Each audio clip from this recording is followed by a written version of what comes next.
AI has changed a lot. Some would say Yeah. for the better, some would say for the worse. It's just absolutely mind-boggling and astounding how quickly things have changed and where we are now compared to last year. You're building a course. You've got the expertise, but then you hit the messy middle. That overwhelming, confusing part where most course creators get stuck or give up. But what if AI could pull you out of it without losing your voice, your vision, or your expertise? Today on Success in Mind, Shannon Boyer returns with a game-changing approach to AI in course creation. She's built a custom AI system that helps entrepreneurs organize their ideas, streamline production, and create high-impact courses that still sound exactly like them. We're breaking down how she does it, why the human element still matters, and how this new way of working is reshaping her business and her clients' results. So stick around because this might change how you think about AI forever. Okay, last time you were on, we talked about AI. And you had some strong feelings about AI in the course creation world then. Yes. And then recently you reached out to me to say, I've changed my views on AI. So here we are. Yeah. Yeah. So what changed? Well, I mean, AI has changed a lot. Some would say Yeah. for the better, some would say for the worse. It's just absolutely mind-boggling and astounding how quickly things have changed and where we are now compared to last year. I think some fundamental things have not changed, and I still pretty much agree with myself from last year, which is that it's really, really important that our ideas and our background and our experiences are what goes into our course. And we don't want to exchange that for what comes up in a generic, chat GPT or Claude or whatever prompt and response. So I think that is still at the core of what I believe. But one of the biggest changes that has happened fairly recently that I think has changed my perspective is this ability to create custom GPTs. And so it's funny, I was talking to someone saying, I feel like it's this revolutionary thing, these custom GPTs, and probably in a couple of months, people are going to be laughing that it's not so revolutionary anymore because it's changing so quickly. But I think that my biggest problem with it, and still, is that when you use just the general chat GPT, you're getting, an amalgamation of what is out there. It looks really good. And that's one of the problems, is that it looks really good. And we have a hard time then infiltrating our own personality and our own ideas into this thing that can seemingly be perfect. And so, a year ago, I was really advocating for at least start out with your own ideas and then, use ChatGPT. And I still feel that way. But with these custom GPTs now, what I have done is, because now I'm starting to use them in my business, Yeah. is to create something that functions in a very specific way.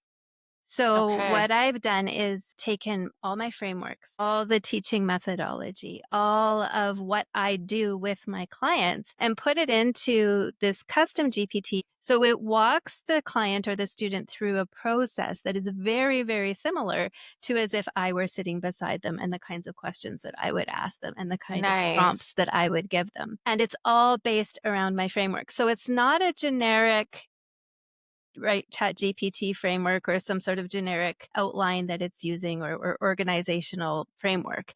It's a very specific framework that it's using that I've trained it on, set of questions that I've trained it on. And I think one of the biggest things that kind of takes it to the next level and mitigates some of those issues that I had last year and still have, is that I have trained it to not provide any of its own information. So the Nice. client and the student has to be the one inputting the frameworks, the ideas, the stories, the techniques, whatever it is, it starts with that and it doesn't add to it. What it does is organizes it and prompts for more and asks, like I said, questions that are very similar to what I would ask. So this is really exciting to me because it's an opportunity for people to have me beside them when I'm not beside them. And Yeah. so that's what's different is it is now elevating that process without watering it down. Yeah. Yeah. So, just so I'm clear, so you created these GPTs, and then are your students going in and interacting with that, or are you putting in stuff on behalf of your students that's generating information and like how are you utilizing it? Yeah, great question, because the answer is yes to both. So I have created 3 custom GPTs and I use them in different ways. So I've got Chester, Lester, and Stan. So I call Chester the course creator. I work with Chester and I work one-on-one with a client and I input into that. So what happens is I'll give them a questionnaire and they fill out the questionnaire and then I take it and I put it in and through some back and forth with me, I get a course outline. And then I can take Nice. that course outline back to the client. I give them some more prompts around and then we like finesse it, obviously. Yeah. And then I give them some more prompts at the module level. And then what I get them to do is actually just do a Zoom recording with themselves where they are just brainstorming and talking about what they would teach at that module level. So whether they've taught before, or if they Cool. were working with a client or whatever. And so just, yeah, based on the prompts I've provided, they just spew it all out. They don't have to worry about organization or any of that. So then I take the transcript from that, and I put it back into Chester, work with it some more. And so I think that that's one of the key things, especially at that really high level, is that it still has me, the course expert, the curriculum expert, working with it, prompting it, saying, no, that's not quite right, adjust that, go this direction, whatever. So it's facilitated. And I like to kind of use the analogy of a DJ soundboard. Okay. So, where you're mixing like I am not cool at all. So this analogy might be a bit stretched, but you're mixing different tracks together to get like a better outcome, right? Yeah. And so it's like their subject matter expertise coming together with my curriculum expertise. And then Chester, the DJ mixing board, is really putting them Okay. together to create this output. And I used to do that one-on-one with clients before, but the Yeah. process would just take so much longer because you can imagine I'm trying to add in the curriculum expertise, they're trying to add in their subject matter expertise, and there's a lot more negotiation when you're just doing it human to human. Right. So this is really literally allowing 2 heads to come together. Like the 2 heads are better than one. It's really Okay. happening. So that's Chester. So I am using that. Yeah. And then Lester, the lesson planner, is Yeah. the Tell us next about stage. Lester. So Chester's doing the course map and the module outlines. At that point, I can hand it over to the client or the student. I do it in different ways. Yeah. And then they have access to Lester, the lesson planner. And so Lester will say, okay, like, what's the course you're working on? What's the module you're working on? What lesson do you want to plan?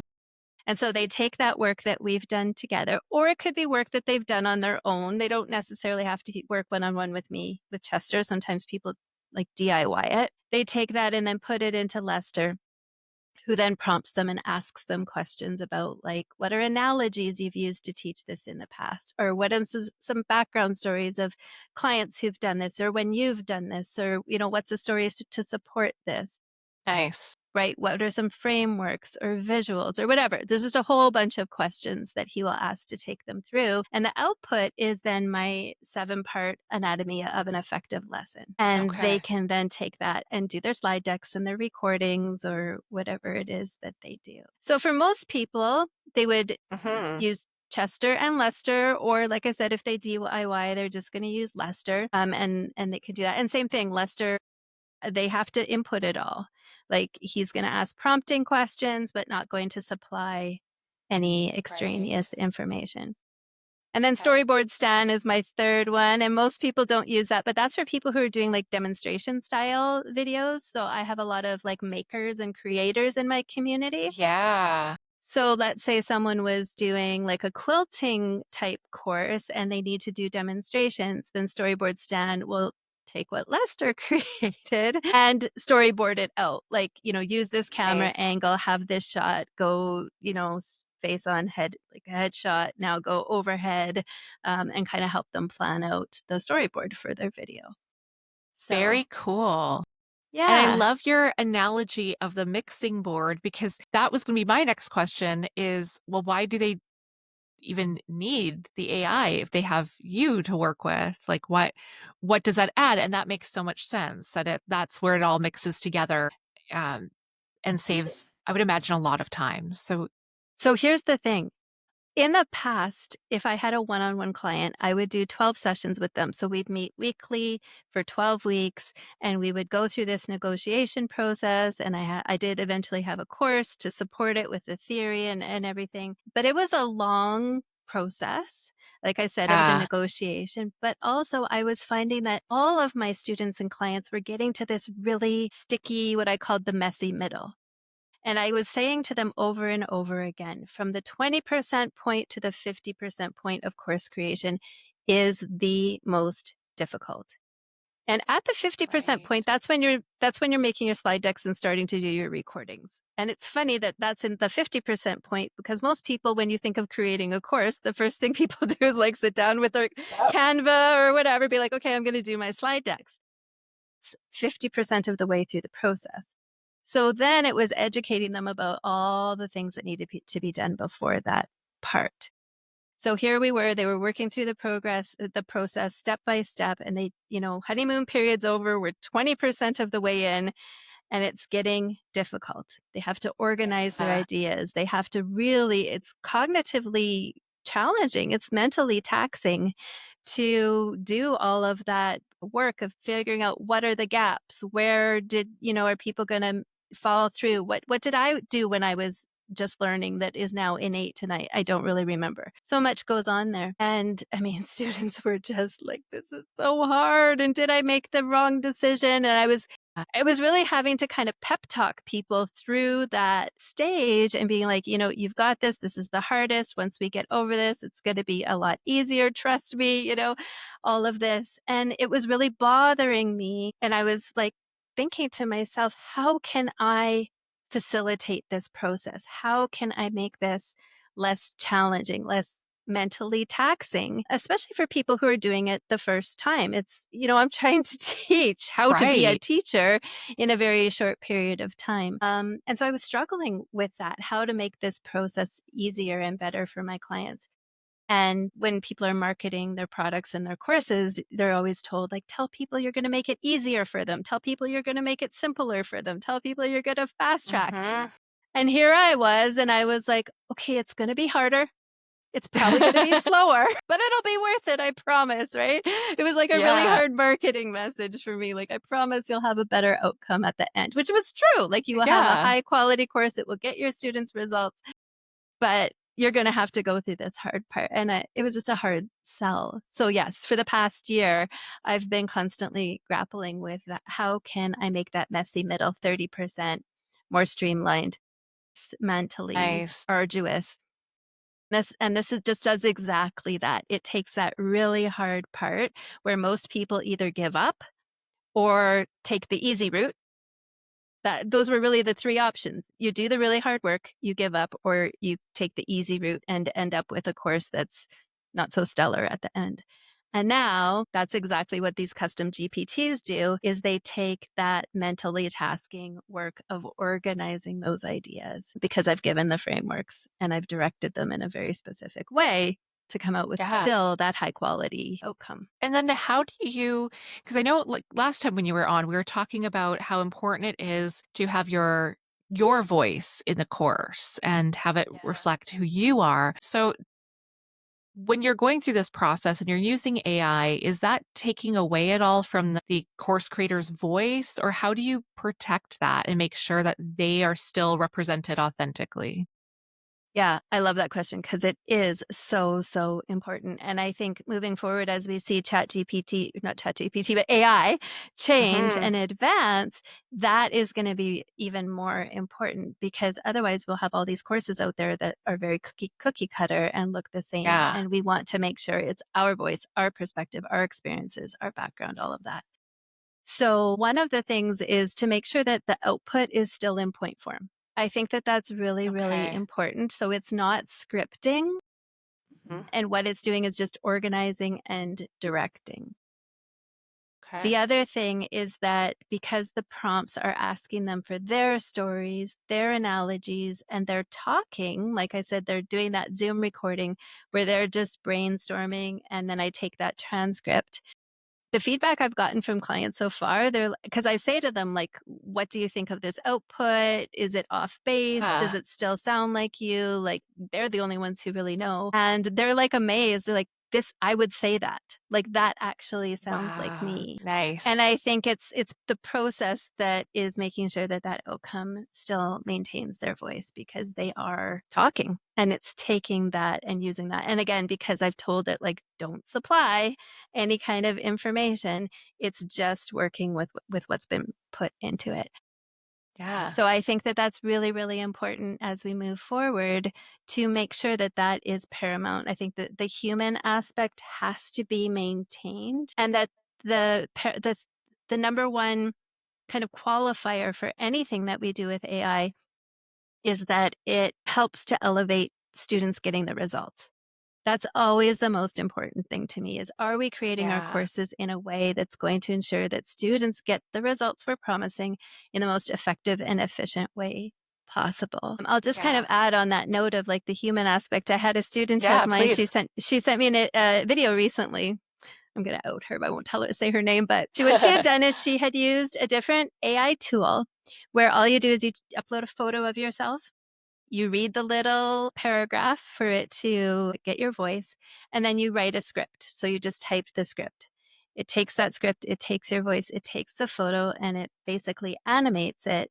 So it is a video of you reading this. And she sent it to me, and she was like, what do you think? Like, have I uncovered, Yeah. like the golden key here? And I have to admit, like, it was pretty good. It looked Yeah. pretty good, but it was missing that special something. Like there was just, even though you had to like really scrutinize to see, that it was AI if somebody hadn't told you. I mean, the mouth always looks kind of funny right now, but I still think that we as people connect with other people, even if it's on screen, like you and I are talking right Yes. now. We Yeah. still connect with other human beings. And who knows what's going to happen. But I just feel like there is still going to be something missing in that Mhm. AI composite that is missing our soul. It's missing us, Right. and connection is such an important part of the learning process.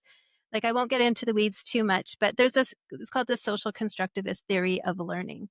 And it's all Okay. about the fact that we learn through dialogue, through conversation, through interaction, through collaboration, through being challenged and pushed outside of our comfort zone. And I Yeah. think that those things are so important for that deep learning that gets your students the real results. And Mhm. I think that that's something that AI will never replicate.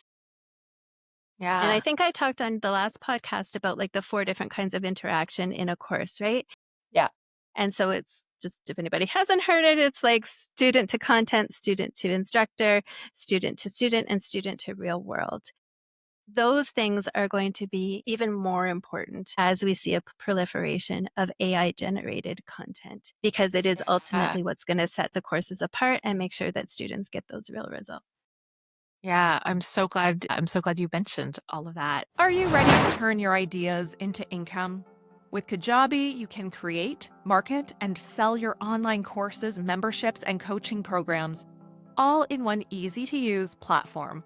No tech headaches, no juggling multiple tools, just you, your vision, and everything you need to grow your business. Join thousands of entrepreneurs who are building their dream businesses with Kajabi.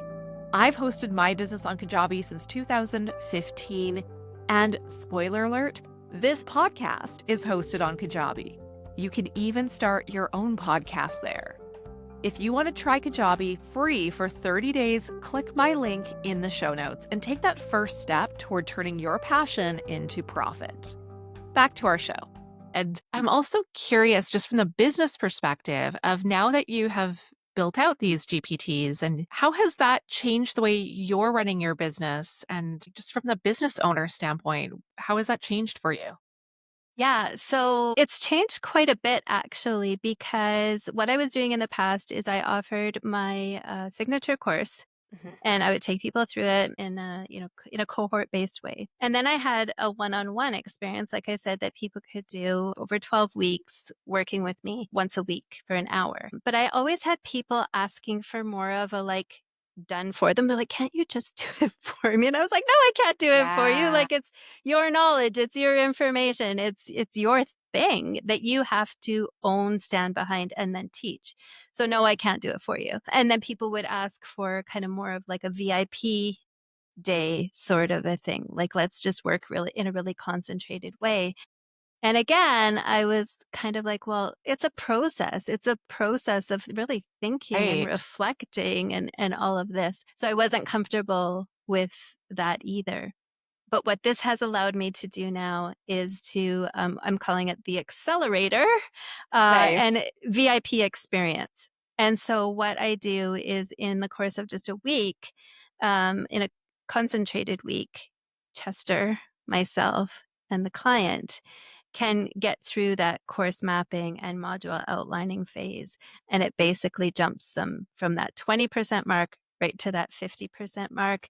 And they can then, they boils that down to a week as opposed to several weeks or even months that some people were working through that Yeah. process in the past. So that's the biggest change. And then I've also started something called the Build Lab, where people can come in. I don't want to call it a membership because I really don't expect people to stay there for an extended period of time, but they Gotcha. can come in for as many months as they want. They get access to certain modules from my course. They get live support from me, the community, all of that. And they also get access to Lester, the lesson planner, and storyboard Stan. Oh, So it's kind of like instead of people having to jump right in and invest in my signature course, which can be a big commitment for somebody who's not really sure if course creation is right for them. They're questioning whether or not they've got a good idea. Like, should I even pursue yeah. this? This allows them to just come in, learn how to validate their course, learn how to choose the format and the topic, get that support, get some access to those tools. And then it's also the only place where I offer my course a la carte. So they can buy module by Okay. module. Yeah, so that's something that I don't think I've seen anybody else do. You buy the signature course or you Mhm. don't buy the signature course. So with students coming into the Build Lab, they can get the first module for free. So that does all of that, or I should say not for free, but as part of Yeah. the entry fee. And then they can buy module two when they're ready for it. They can buy module three Nice. when they're ready for it. And so it just allows people to progress at their own rate as they're ready for it and as they're ready to invest in the next section of it. So yeah, Very I'm really cool. excited about these change. This is, and that's all been inspired by these chat GPTs or these custom GPTs. Yeah. And okay, so now I'm going to ask you a little more of a personal question on the Sure. business end. Yeah. And feel free to decline answering if you'd like, but I'm curious about like has this changed your price structure? Because I know like you're saying for people to invest in your signature course is a Yeah. commitment. So has doing this affected how you price your services as well using AI? Yeah. Okay. Great question. And I don't mind answering it all. Okay. So when I was doing, it's a kind of an interesting answer actually, because I was doing the 12 sessions one-on-one with me. They got access to my course. It was 1997 for that. And the course itself was 997. Okay. And so then I came up with this accelerator VIP experience, and I was kind of struggling then with what do I charge? It's still quite a Yeah. bit of my time because I'm working behind the scenes, not so like not as much one on one with the student, but still quite a bit of my time.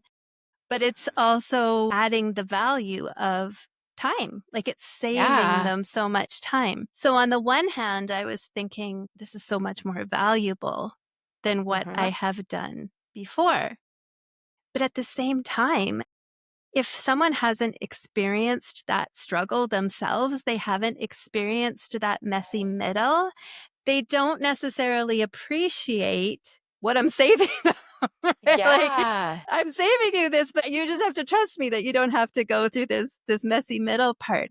So I talked to a client of mine who I'd worked with on a couple of courses with her one-on-one.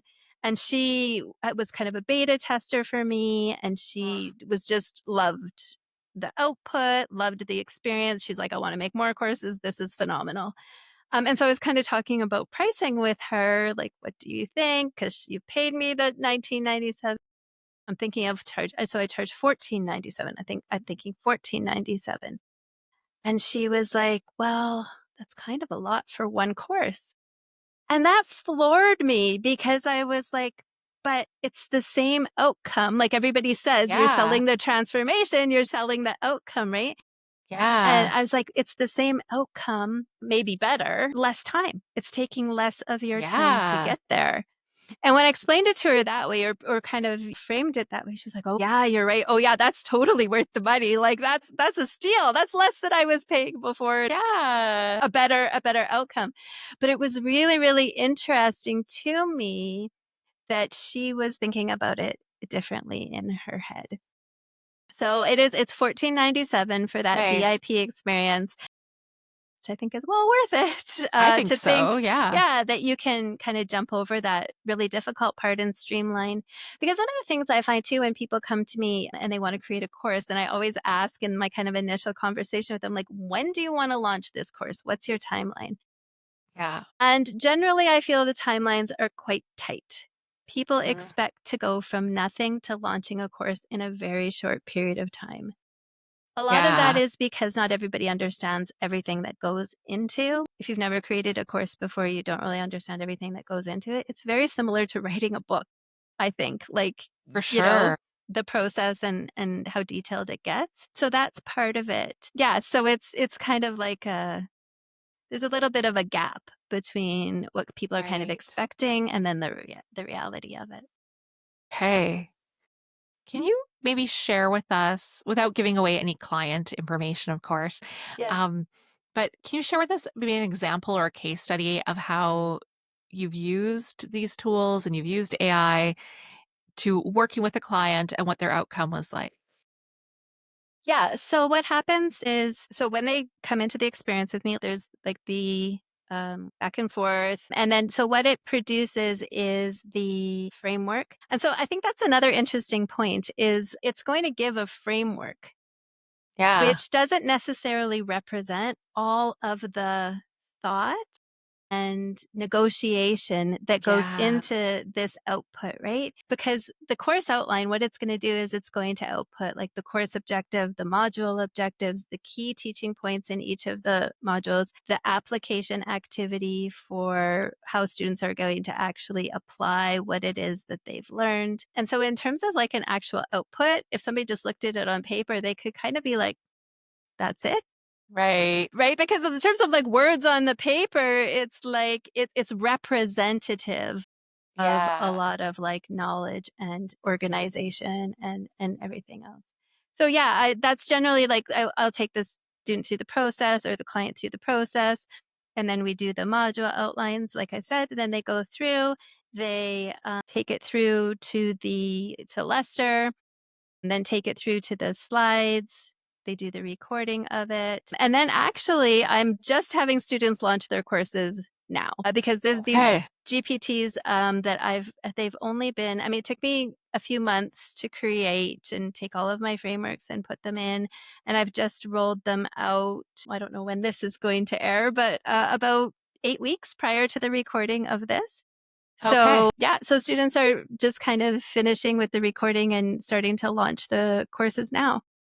Nice. Yeah. So no feedback in terms of like the student experience of it, but yeah, really, really amazing feedback from the students and clients who are using it. They're Amazing. like game changer. This has saved me so much time. Like I said, this reflects me and my voice. This is yeah, just has really, really I don't want to say sped up the process, but simplified, I think, Yeah. simplified it and just made it a whole lot more manageable. manageable. People are feeling Absolutely. encouraged and motivated that this is something they can do now, as Nice. opposed to that old experience of, sometimes tears, really, to be Yep. honest. Like sometimes tears. One of my clients said that. She's like, you can use me as an example. Tell them I cried. And now she's like, and now I'm just excited to create more courses. I'm excited to Well, that's create more amazing. courses and no more tears. No So, more tears. I love that. yeah. Yeah. And for those listening who are maybe they've already created courses or maybe they are thinking about creating a course, how can we tell as course creators once we've used AI and we've created our course that it's still high quality? Like, is there a risk that we might lose our sense of what a high quality course looks like by using AI? Or how can we differentiate what's still high quality? Okay, I love this question. So for me, the definition of high quality, number one, is it getting students results? And what that means are Okay. students finishing the course and are they implementing what you have taught them to do? We actually Yeah. don't want them binging it like Netflix Hmm. and then going about tomorrow the exact same way as they, went about before they took the course. Their life should be different. What they are doing should be different after they've taken the course. So that's always the standard of any course. Are the students finishing it? Are they giving you good reviews? And are they implementing what they've learned? So that's going to be Okay. your marker, regardless of whether you're using AI or not. The other thing then I think, so I teach high touch, high quality, high impact online Hmm. courses. That's what I teach, right? And the high touch is those interactions that we talked about prior. So I Yeah. think that that's a critical component. It's going to be even more of a critical component moving forward. And so are you still maintaining those interactions, those touch points? Are you still giving feedback to your students? Feedback is the number one thing that students need to make progress and to get results. I Yeah. took a course, I'll give a quick example. I took an Sure. on demand course on how to do Facebook ads. I was like, okay, I think I have to, dabble in this world of Facebook ads. And the course was set up very step by step. Click here, do this, go here. And then it said, now click publish. And I was like, what? What do you mean click publish? I don't know if this is a good ad. I don't know if I followed this Right. properly. What makes a good ad? Like where is the input? Where's the criteria? Where's the feedback? And then after I hit publish, how do I know if it's doing well? Like, should I be Hmm. paying $5 a lead or should I be paying $1 a lead? How do I know if I'm wasting Yeah. my money or investing my money wisely? And so I actually shut down and just did not do anything more with the course because it was missing those key components. So even though technically it had taken me through step by step, click here, I could proficiently put an ad on Facebook. It Yeah. was missing so many of the other components that would have made it a high quality course. So, Yeah. yeah, I think That's we have to take that into consideration. absolutely. And it's so interesting hearing you talk about that because I was just having a conversation with my friend Yahel, who's also a business consultant, and he's been my business consultant. Mm. And we were talking about AI in our space, in the coaching consulting world, and how it's affecting things. And he said the one thing that humans will still always need is validation from a human expert. Yes. So Yeah. he was like, AI can replace all the technical issues, the I don't know how to do this, like you don't know how to do a Facebook ad. So it can teach you that and create a course for that and do all that. But you still need that human to validate and say, yes, this is correct. This Yeah. is good. This is quality, or this isn't very good. Yeah. Absolutely. And empathy. AI is never Yeah. going to have empathy, right? Hmm. So, when I talked about the times of like the pep talks that I would give my clients and like pulling them through and, the light is at the end of the tunnel. You're there. You can do this. Don't worry. Like that's a lot of the work I do with my one on one I clients is helping bet. them keep Yeah. the motivation going and encouraging them. And, they'll see somebody out there who's created something that they think is similar. And so I help them kind of reframe it and look at how they're different and how are they unique. And somebody might think, well, you can put those two inputs into chat GPT and it can tell you how you're different than that. But it's not the same. We Yeah. still are human and we still need that human connection. And so that's what I would challenge everybody to do is just, whether it's now or in the future, look at your course and ask yourself, where is the humanness of this course? How can I maintain that? How can I preserve that? And how can I capitalize on that? Because I really think Yeah. I thought that last year. I think that now, and I will continue to think that that is the differentiator for our courses, for the ones that are high quality and that are good. It's the ones where the course creator truly cares about the results of their students. They are in the course, they are with their students, they are helping them along. And we have to do that as human beings. There's a lot of talk out there about this trust recession that we're in. It's kind of the catchphrase. We're Yeah. in a trust recession, right? Okay, one of the things that's led to the trust recession is that we have all bought these courses that have overpromised and underdelivered, and we're all jaded now about where we're going to invest our money and how we're going to invest our money. And the only Yep. way we're going to get past that is if people start to create courses that actually deliver on their promises. Absolutely. That's such good advice. And I'm also curious that for you behind this business, now that you've changed your approach to doing things and you've implemented AI into your business, what has that done for you? How has that changed your life or how you're spending your time? Yeah, it's interesting because in a way you would think that implementing all of these GPTs has freed up all of my time and Yeah. now I have like all of this, because that's kind of like how they're sold, right? Like now you can automatize everything and you'll have all of this extra time. But I think because I still really value the human interactions with people, as well as when I use Chester. Like I am still very much involved in the process. It is still a negotiation between Chester and I to make sure that the output is high quality. I won't say that it's freed up a whole ton of my time. It's just changed the way that I work. I think it's freed up a ton of time for my clients, but I'm still very Okay. much involved in the process actually, and just in a different way. Okay. Where I worked with clients more one-on-one, more of my work is kind of behind the scenes now with Chester, which is, to be completely honest, for me personally, not really a benefit, because I love working one-on-one with my Yeah. clients, right? Like I love that work. And now I'm working with Chester more than I'm working with them in some cases. And I still, clients want me there. Like they're like, no, I still want you through the whole process. We still crave that human validation, like you were saying. So yeah, I think that's how it's really changed my business, is I'm working more with Chester than with my clients, but not hugely. Okay. It's still through the Build Lab, where I have that interaction in the weekly lives in the community with the students and all of that. I'm still very much getting the interactions with the students. It has shifted a little bit of the ratio Okay. there. Yeah. Because I'm just picturing you like, instead of maybe being at your desk, maybe you're doing more work like sitting outside in your garden with your laptop and able to like Actually, that's relax true. a little more, right? That is true. Actually, I was tied to my desk because of the camera and the one-on-ones, and I am now. Summer, I'm sitting in the backyard with my computer, and Nice. it has changed that for sure. Yeah. Well, that's good. I'm happy to Yeah. hear that because Yeah. that's a different kind of freedom. Like maybe it hasn't freed up a lot of time for you, but it's freed up how you're working and your environment, and you can still Yeah. enjoy the sun and Yeah. get Yeah. your work done, which is Yeah. cool.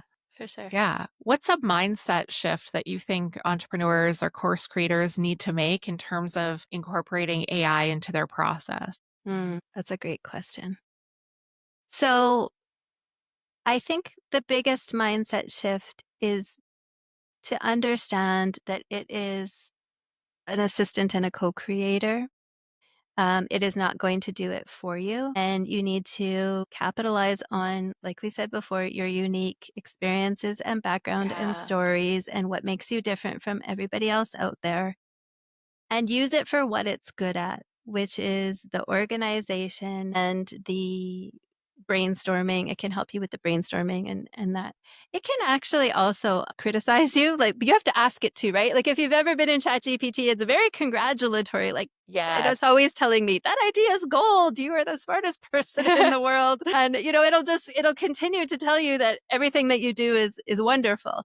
But you can actually ask it to be critical of you as well. And so that's something that I think it's, especially when you're first using it, it's very easy just to be like, it thinks I'm wonderful. This is I'm onto something. This is a great idea. Yeah. And so you need to step back also and be critical of it and still have that critical lens on the output and yourself, and ask it to give you some constructive feedback as well and be critical of you. So I think that's, co-creator, assistant, capitalize on what it's good at. Don't lose what makes you unique and what you're good at. And then I think, kind of going back to the question of pricing that you said, is we need to still value high quality outputs. So, Yes. right, like when I use it with my clients, it's very easy for them to look at that and think, oh, well, you did that very quickly and it just spit that out. That's not very valuable. But where the value comes in is all the work that I did prior, training that GPT with the inputs and the frameworks and the teaching methodology and all of my experience that went into creating that thing that was then able to give the output. I think that's probably a bit of a mindset shift as well.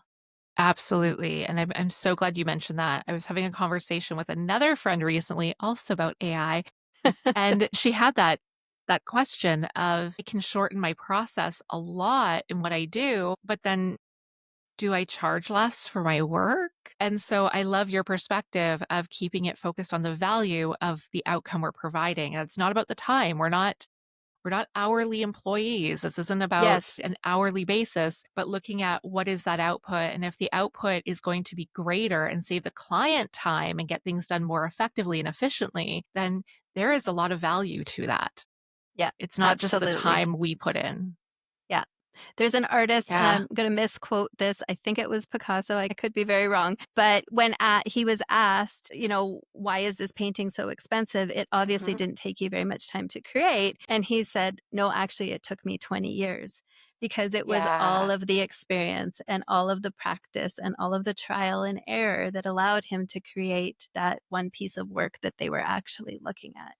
And I think it's very much the same here, right? Like, although I am able to provide a faster output for the client, what went into creating that tool that can create that output was 25 years of experience and education and knowledge and Absolutely. trial and error, right? So, Yeah. yeah. And can you tell us a little bit about a little more about the Builder Lab? Build Lab or Builder Build Lab?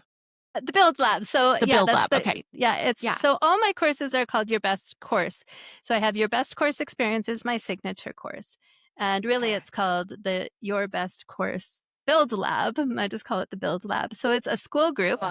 It's on school, and everybody can find it at school.com/buildlab. And so what it is the place where I support all my clients. So my accelerator clients, my signature course clients, Your Best Course Experience, they all come into that Build Lab where I can support them with hot seats and coaching and feedback and one-on-ones and Q&As, and they can support each other. They can use the GPTs, etc.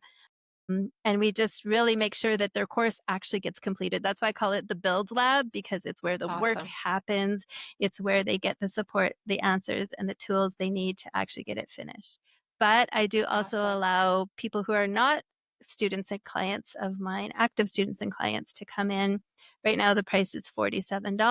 They can come in, they can get that first module, access to all the lives in the community and Lester and Stan, to get that course creation process started, figure out if it's, course creation is right for them, if they've got an idea that they can validate and that they should move forward with. So yeah, it's really an opportunity for people to come in, get their feet wet, get to know me more, get to know more about creating a high quality course, and then decide if they want to take the next steps or not. Amazing. And that will be linked in the show notes. And now I'm doing something different than what I did last time you were on, which is when each guest gets to pass along a question to the next guest without knowing who they are. So Dorothy Andreas was the last guest on the show. And she asked the question, what did you think you would be when you grew up, and how did that impact your journey? Oh my goodness. Okay, this is a really great question and a lot of pressure. It's okay. It's okay. No pressure. No pressure. So the funny thing is, when I was little, I thought I was going to be an artist. And I actually don't have that great of artistic skills, but now I work with so many creatives. So that's kind Yeah. of interesting. But when I was a child, my mom said to me over and over again, Shannon, you should be a teacher. Shannon, you should be a teacher. And I was like, no Wow. way. That has got to be the most boring job in the world. There's no way that I'm going to become a teacher. And then through a series of events, I eventually did. And now I'm working with creatives. I think actually that course creation is a very creative process. Yeah. And so it is how I express myself creatively. I'm also kind of a serial hobbyist. And when Nice. I'm in the thick of course creation, all of those hobbies kind of fall through to the wayside because all of my creative energy is going into course creation. So I found the best of both worlds, I guess. I love that. Yeah. And what's a question that you would like to pass on to a future guest without knowing who they are? Okay. What is the number one thing you notice between your clients who take your advice or use your work and go on to have success and the ones who don't? Great question. I love that. That's awesome. That's always my Any, question for anybody that anybody I'm working with, like I'm taking a course from or they're a coach of mine. I want to know that what is the biggest differentiating factor between those who succeed and those who great one. I love it. And any final words you want to leave the audience with today? don't? I think the final words that I want people to think about is AI can seem intimidating and potentially disturbing and scary. But at this point in time, I think that we are at a point where it can really benefit us when used correctly, when used with good judgment, when used with a critical eye, Yeah. and when we're very aware of its limitations. So I would encourage everybody to play around, get more comfortable with it, stay open-minded to it, but maintain that critical eye. Perfect. Thank you so much. This has been a lot of fun. Yeah, thank you so much for having me. I love our chats. Yeah, me too. If you found this episode valuable, don't forget to subscribe for more interviews on entrepreneurship, mindset, and how technology is changing how we work. And be sure to check out Shannon's Build Lab. It's linked in the show description. Thanks so much for joining us here today, and I look forward to seeing you again next week. Bye for now, my friends.